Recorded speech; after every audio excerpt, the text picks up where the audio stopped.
Hello. So let's continue with the topic of developmental trauma. In this episode, I will talk about the dissociative lifestyle as a result of trauma. When early trauma is severe, some individuals completely disconnect by numbing all sensation and emotion. And then they carry on with that throughout life as a way of living.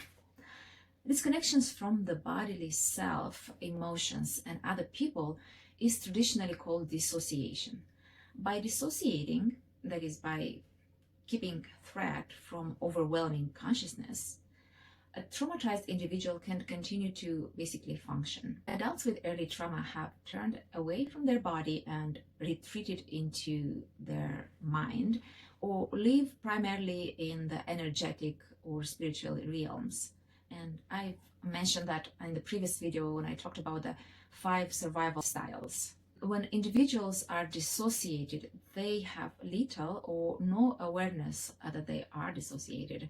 Usually they become aware of their dissociation only as they come out of it. Let's make a note here. Dissociation is often misunderstood and pathologized, but dissociation is a very normal human response. In reaction to trauma, the dissociative process is a life-saving mechanism that helps human beings bear experiences that would otherwise be unbearable. However, when adults with early trauma continue to dissociate, this life-saving mechanism comes to function automatically, even though it has outlived its usefulness.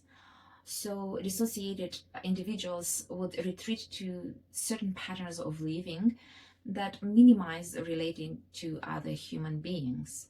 For example, they would choose certain friends, their careers accommodated around this ability to dissociate, and their relationships would be developed to limit connection, because too much human contact is disrupt and challenges the disconnecting process of dissociation. That's why it is really difficult for someone who has this lifestyle to become aware that actually this lifestyle is built around their dissociation, because too much connection with others really brings up these issues of withdrawal and social anxiety that they would try to avoid by dissociating and creating a lifestyle that will allow them to do so. So dissociation is better understood on a continuum. The first stage on the continuum of dissociation is numbing. Numbing can be understood as 2 switches, the dimmer switch state and the breaker switch state. Looking back at their experience of dissociation, these people report that they felt as if they had been swaddled, diminishing the intensity of all their experiences, particularly their emotions. Some have used the metaphor of coming out of a trance, and others as if being on anesthetic or anesthetized. When anything, an emotion, big emotion is triggered, this dimmer switch is really on to dampen everything, to keep everything down. So having this dimmer switch on makes it difficult to feel truly alive and enthusiastic about life.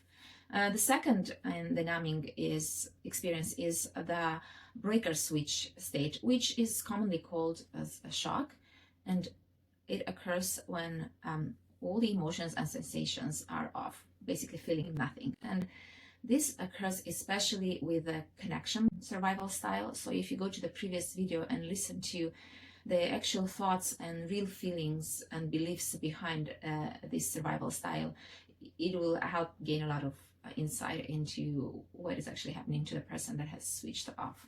The second stage on the continuum of dissociation is splitting. What is splitting? Hate, rage, and the fight response that children feel towards a neglectful and abusive parents is managed through psychological splitting and physiological shutdown. It's important to understand that while splitting is considered a psychological reaction, it is tightly linked to the physiological. There is a functional unity between the process of psychological splitting and physiological shutdown. How is that? It's because this psychological effect is experienced in the body. Abused and neglected infants split off aggressive impulses towards their parents in order to maintain their loving feelings for them and to protect the attachment relationship, which is as essential as food and air for a child or for an infant. So does it make sense now? this dissociation disconnects one from the bodily sensations and feelings. That's why they end up spaced out or living in their head or in some sort of esoteric spiritual realms, because this attachment is so important. No matter how neglected or abused children are, they endeavor to protect the love they have for their parents by disowning the conscious awareness of their hurt and their angry reaction to that hurt. So you would hear people say, "My dad didn't really mean it. He was just having a bad day," or "I slipped and got this black eye." And that continues in adulthood. And often people would fear that they, even as adults, they are betraying somehow their parents or not respecting them if they admit that some of their behavior was indeed abusive or neglectful, and it has had an impact on them, which it's different than judging or disrespecting. Speaking the truth of the matter, naming things is important for being true to yourself and being authentic, and this is very important for the mental health. As someone said, that we are just as sick as the lies we tell to ourselves. Moving on, so this splitting leads to another stage on the continuum of dissociation, and that is aggression, and how aggression is manifested. What happens during this early childhood trauma is the distortion of healthy aggression. Let's go through the process of this distortion. So there is the expression of a core need that is not met. The expression of the core need meets with frustration. That triggers protest. The protest is unsuccessful or penalized, so the protest escalates to anger. The anger becomes overwhelming or is punished and split off. The anger then is turned in against the self, acting in, or the anger is turned against the environment, acting out. So when children split off aggressive impulses, they see only two possibilities: identify as good but powerless, acting in, or bad but powerful, acting out. Let's look at these two. Acting in manifests as self-hate. Children unconsciously think, only abusers have anger. I don't want to be like the abuser, so I won't feel any anger. They still carry anger, of course, but it is split off and turned against the self. Adults with the connection survival style have split off significant amount of aggression. They present as meek and mild, sometimes very cerebral or sometimes otherworldly and ethereal. They fear that if they allow themselves to feel their anger, they might hurt someone.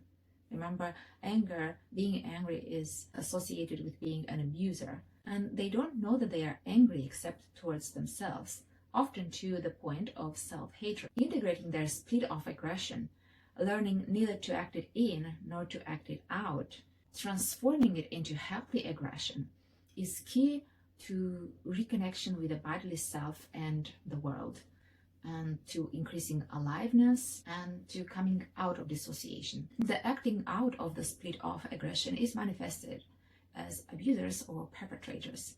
Some individuals with early trauma, particularly when they have a history of abuse, begin acting out their aggression as children towards animals or other children, and as adults through power and control. As adults, power and control become the primary themes in their lives. These individuals identify with the bad or powerful aspect of the split and act out as abusers or perpetrators, often expressed as anger against the world. They would say things or hold beliefs such as life is a jungle, it's about the survival of the fittest, I give ulcers, I don't get ulcers, winning is everything.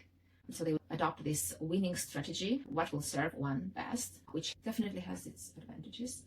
The therapeutic key is to get in touch and reintegrate the split-off aggression slowly. Integrated healthy aggression leads to increased capacity for self-expression, strengths, and individuation. And finally, the last stage on the dissociation continuum is fragmentation. Fragmentation is used as a coping mechanism to manage overwhelmingly high levels of arousal and painful emotion. On a biological level, fragmentation creates a lack of coherency in all systems of the body. when trauma is particularly severe or ongoing, the dissociative response is correspondingly more extreme. From a psychobiological perspective, individuals use fragmentation as the coping mechanism of last resort. How that manifests in life is a lack of consistency and a degree of disorganization in all the aspects of life. Some people lead very chaotic lives and are unable to hold steady jobs and have chaotic relationships. Fragmented individuals cannot organize a coherent narrative of their lives. In its most extreme form, fragmentation manifests as DID, or dissociative identity disorder. I looked at this phenomena in my analysis of the You series on Netflix about Joe Goldberg. So that would complete the description of the dissociative lifestyle and the stages through which this dissociation can happen. What can be done about it? How do you deal with it? Traditionally, there has been all kinds of approaches in therapy to manage this, and some are effective, usually short term. A better approach is to actually heal and integrate it, which would have a long-term effect. The mechanism here is to be able to meet this pain that is kept at bay through the process of dissociation with curiosity, open-heartedness, and be heard and offered the compassion that it needed at that time and whatever else it needed. So creating the space between the hurt and observing this hurt and being with it rather than dissociating and turning away from it. Okay, I will conclude this here. I look forward to seeing the next video where I will talk a bit more about developmental trauma. If you find this useful, please share and subscribe, and take care. Keep the hope alive.